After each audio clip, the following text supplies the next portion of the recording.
Guys, unang nakasugat ang San Miguel Beermen ngunit malinaw na nakita ng lahat, pinahirapan din sila ng Barangay Ginebra.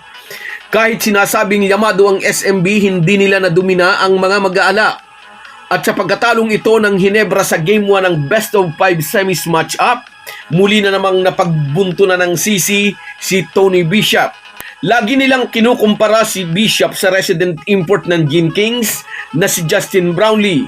Hindi ko po nilalahat, ipagpaumanhin ninyo itong aking obserbasyon. Maraming Ginebra fans ang tila nagiging sing-ugali na rin ng mga haters. Love natin si Tony Bishop pag nananalo ang Ginebra, pero gusto nating palayasin pag natatalo ang Gin Kings. Yan at marami pang halo-halong topic ang ating pag-uusapan, kaya panoorin nyo ang bidyong ito hanggang dulo. Kung gusto nyong suportahan ang ating channel, please like and subscribe. Sa mga nag-subscribe na, maraming salamat. Malaking bagay po yan sa aming mga vlogger.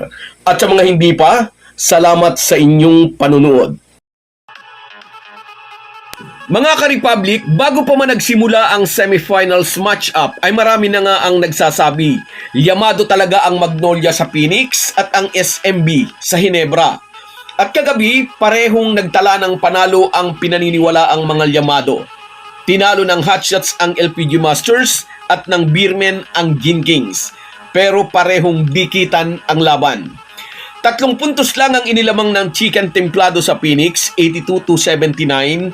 At ang SMB naman nakapagtakas lang ng 2 puntos na kalamangan laban sa kanilang sister team, 92-90.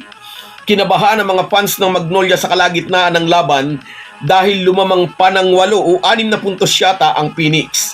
Natutumbasan ng tropa ni Coach Jamaica rin ang higpit ng depensa ng Hotshots. Mukhang kukuhanin ng LPG Masters ang panalo sa Game 1. Sa huli, breaks of the game na lang din ang naghiwalay sa 2 team. Unang nakadugo ang Magnolia, 82-79. Ngunit manipis ang lamang na ito ng Hotshot, considering na walang nagbigay ng chance sa Phoenix. Nangako si Coach Jamaica magiging mas mahusay na team sila sa susunod nilang sagupaan. Samantala, una ring nakasugat ang SMB laban sa Barangay Ginebra. Bukod sa tambalang Junmar Fajardo at Benny Boatwright, mas nasaktan ang Gin Kings sa napakahusay na performance ni CJ Perez upang tulungan ang kanyang team na talunin ang mga mag-aalak, 92-90. May isang yugto na mukhang nag-shift sa Ginebra ang momentum nang mai-convert ni Scottie Thompson ng isang mahirap na layup na nasundan ng another basket by Japet Aguilar na nagbigay ng kalamangan sa Gin Kings 79-73. Ngunit kumounter si CJ Perez ng 7-0 response upang bawiin ng SMB ang trangko. Katulong din si Perez sa isang SMB run kung saan ay nagdagdag siya ng 4 puntos upang maging 90-85 lamang ang Beermen. 2 minutes and 35 seconds na lamang ang natitira sa laro. Pero nakahabol pa rin ang Ginebra. Naging 91-90 sa isang free throw ni Junmar Fajardo mula rin sa isang offensive rebound ng Lyceum University Pirates product. At sa sumunod na possession ng Ginebra, si Perez pa rin ang nakatapik ng bola papunta kay Chris Ross. Parehong sumablay ang free throw ni Ross, ngunit hindi na box out ng Ginebra si Fajardo.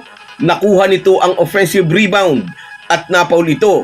Sablay ang isang free throw ng 7-time MVP at may pagkakataon pa ang Gin Kings na itabla o ipanalo ang laro, 92-90. Ngunit na-deflect ni Christian Standhardinger ang pasa ni Scottie Thompson papunta sana kay Tony Bishop at naubos na ang oras. Naitakas ng SMB ang unang panalo. Siyempre nalungkot ang maraming Ginebra fans na unahan ang kanilang team. At ito lang nga po ang aking napansin. Pag nananalo ang Barangay Ginebra, sinasabi ng mga Ginebra fans na kukuha na ni Tony Bishop ang sistema ng Gin Kings. Gumaganda na raw ang chemistry nito sa team. Magkakasunod na 3 laban bago ang semifinals, maganda ang laro ni Bishop. Ilang beses pang naging player of the game ang import. Wow, nagiging katulad na raw ni Justin Brownlee. Pero pag natatalo ang Ginebra, tulad kagabi na naungusan ng Beermen ang Gin Kings ng 2 puntos, naglalabasan naman ang mga Ginebra fans na binabas ang import ng team na kanilang iniidolo. Hindi ko nilalahat, pero katulad na rin sila ng mga Ginebra haters. Sa Game 1 pa lang naman natalo ang Ginebra, may mga nananawagan na naman palitan daw si Tony Bishop. Nasaan ang loyalty na siyang numero unong katangian ng maraming Ginebra fans? Real talk lang po tayo. Ang tunay na supporters ay yung mga fans na sinusuportahan ang kanilang team, manalo man o matalo. Heto po ang ating tandaan. Laging may second chance. Laging may bukas. Pati po sa pangarap natin sa buhay, kung nabigo ka ngayon, baka bukas ay magtagumpay ka na. Sana po'y laging ganyan ang pagtingin natin sa buhay. Laging may bukas. So guys, yan lang muna. Hanggang sa muli.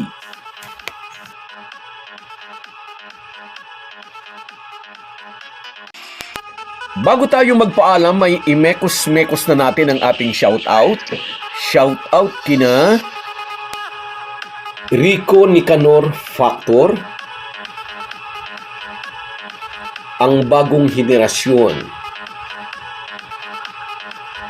Romeo Conchada, Joel Atienza, Jose Rodrigo, Adrian Harabejo, Wingamers Pale, Wilfredo Bautista, George Talusig, at si Marcelo Remo. Kahit gaano po tayo kabisi, ay huwag po nating kalimutan ang ating buhay espiritual. Lagi po tayong magpasalamat sa bawat araw na dagdag sa ating buhay. Malaki po ang maitutulong ng pananalangin araw-araw. Isang paalala po mula sa inyong Halo Halo Sports Republic.